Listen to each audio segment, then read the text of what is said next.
உன் வாழ்க்கை மாறும் என்ற நம்பிக்கையில்தானே என் திருவடியை நீ சரணடைந்தாய்.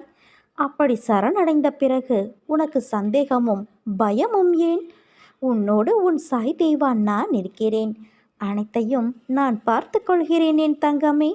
உன் வாழ்வின் அடுத்த கட்டத்திற்கான முயற்சியை நீ நம்பிக்கையோடு செய்து கொண்டு இரு.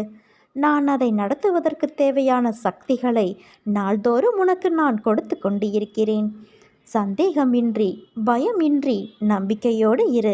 நல்ல விஷயம் ஒன்று நடக்கப் போகிறது உன் வாழ்வில். இந்த கஷ்டமான நாட்கள் கடந்து போகும்.